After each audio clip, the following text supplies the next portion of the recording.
BPSC परीक्षा रद्द कराने के लिए प्रशांत किशोर धरना पर बैठे और उसके बाद पुलिस ने उन्हें गिरफ्तार किया। लेकिन उनके गिरफ्तारी से लेकर उनके जेल भेजे जाने तक और जेल से जमानत मिलने तक, थाना में जाने तक, पूरे दिन जो प्रशांत किशोर और उनकी टीम के द्वारा ड्रामा क्रिएट कराया गया उसका अब खुलासा हो गया है। दरअसल प्रशांत किशोर को जब पुलिस कोर्ट लेकर पहुंची, कोर्ट रूम में क्या कुछ हुआ, जब कोर्ट की रिकॉर्ड सामने आई है, उसके बाद प्रशांत किशोर का एक और ड्रामे वाले जो चेहरे हैं प्रशांत किशोर के पूरी टीम की, उस दिन के पूरे दिन का खेल जो हुआ उसका एक एक कर परत दर परत खुल गई है। यह पूरी रिपोर्ट देखिए कि किस तरीके से प्रशांत किशोर और उनके टीम के द्वारा लोगों के साथ खेल किया गया, बिहार के लोगों को गुमराह किया गया। पल पल जो अपडेट दिए गए उसमें कितनी सच्चाई है। प्रशांत किशोर के एक और बड़े ड्रामे की पोल खुल गई है। दरअसल 6 जनवरी को बेवजह पूरे दिन कोर्ट में प्रशांत किशोर और उनके लोगों ने खेल किया।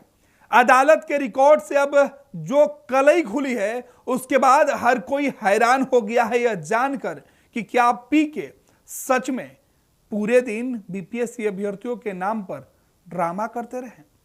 दरअसल 6 जनवरी को पटना पुलिस ने जनसुराज के नेता प्रशांत किशोर को गांधी मैदान से गिरफ्तार किया था।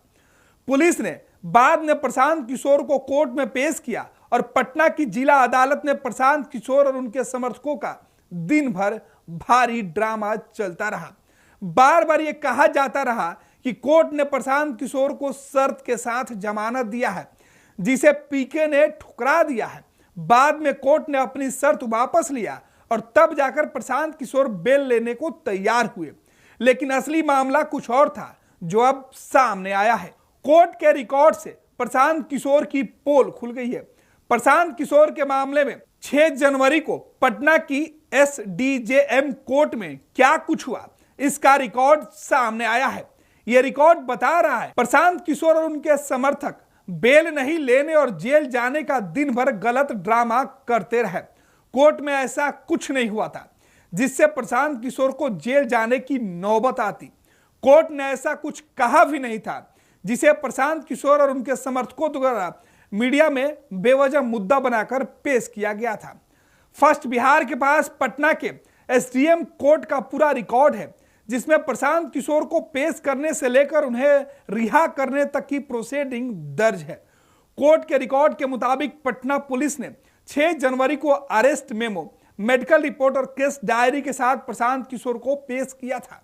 प्रशांत किशोर की कोर्ट में पेशी के दौरान उनके तरफ से वकील शिवनंदन गिरी, वरीय अधिवक्ता वाईवी गिरी कोर्ट में जमानत याचिका लेकर हाजिर हुए थे। दोनों वकीलों ने कोर्ट में कहा कि उनके मुवक्किल प्रशांत किशोर को गलत केस में गिरफ्तार किया गया है। प्रशांत किशोर ने कोई हिंसा नहीं की है, वे शांतिपूर्ण तरीके से गांधी मैदान में धरना पर बैठे थे। पीके के वकीलों ने कहा कि उनके मुवक्किल ने कोई अपराध नहीं किया है और सरकार ने गलत नीयत से उन्हें केस में फंसाया है, इसलिए प्रशांत किशोर को तत्काल बेल दिया जाना चाहिए। पुलिस ने भी नहीं किया जमानत का विरोध। आपको बता दें कि जब प्रशांत किशोर के वकील यह बात कह रहे थे या दावा कर रहे थे, उस वक्त पुलिस के जो वकील है उन्होंने भी इस आर्गुमेंट के खिलाफ कुछ भी नहीं कहा कि नहीं, जमानत नहीं दिया जा सकता। दरअसल प्रशांत किशोर के वकील ही नहीं बल्कि पुलिस की ओर से पेश हुए वकील ने भी कोर्ट में कहा कि जमानत दिया जाना चाहिए। पुलिस के वकील ने कहा कि जमानत में कुछ शर्तें लगाई जानी चाहिए क्योंकि प्रशांत किशोर फिर से गैर कानूनी हरकत कर सकते हैं। प्रशांत किशोर की कोर्ट में पेशी और वकीलों के जिरह के बाद मजिस्ट्रेट ने टिप्पणी किया है, वो बेहद ही दिलचस्प है। कोर्ट ने वकील की जिरह और सुनने और पुलिस की ओर से पेश किए गए डायरी को देखने के बाद तल्ख टिप्पणी की है। पटना की एसडीजेएम ने अपने ऑर्डर में लिखा कि अभियुक्त प्रशांत किशोर को पुलिस कस्टडी में कोर्ट में पेश किया गया। उनके खिलाफ भारतीय न्याय संहिता बीएनएस की धारा 191, 2, 191, 3, 190 और 223 के तहत मामला दर्ज किया गया है।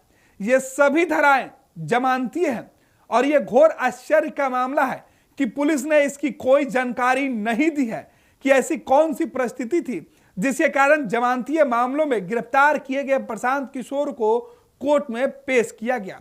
इन तथ्यों को देखते हुए अभियुक्त प्रशांत किशोर को 25,000 रुपए के निजी मुचल्ले पर रिहा करने का आदेश दिया जाता है। पटना की एसडीजेएम कोर्ट ने प्रशांत किशोर को रिहा करने का आदेश देने के साथ ही इस मामले को पटना के एसएसपी के पास भी भेजने का निर्देश दिया ताकि वे जरूरी कार्रवाई कर सके।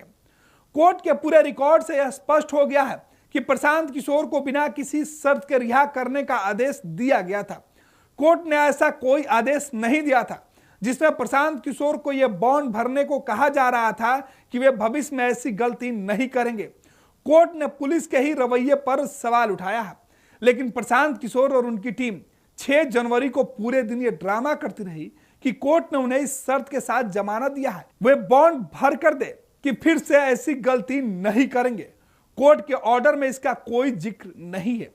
6 जनवरी को प्रशांत किशोर की ओर से यह जानकारी दी गई कि बेऊर जेल जा रहे हैं, जबकि कोर्ट में पुलिस के वकील ने प्रशांत किशोर को जमानत देने की बात कही थी। कोर्ट के रिकॉर्ड में कहीं उन्हें जेल भेजने का कोई जिक्र नहीं हुआ था। अब बड़ा सवाल कि आखिर प्रशांत किशोर फिर पूरे दिन ड्रामा क्यों करते रहे। विद्या विहार आवासीय विद्यालय 29 वर्षों से आपके बच्चों को शिक्षा, खेल और सांस्कृतिक रूप से समृद्ध कर रहा है। बिहार के पूर्णिया में स्थित हमारा 40 एकड़ का हरा भरा परिसर और 27 एकड़ का खेल मैदान एक ऐसा वातावरण प्रदान करता है जहां विद्यार्थी न केवल पढ़ाई में बल्कि हर क्षेत्र में आगे बढ़ते हैं। सत्र 2025 से 26 के लिए कक्षा 4 से 8 एवं 11 में नामांकन के लिए संपर्क करें 8448448720। Website www.vvrs.org।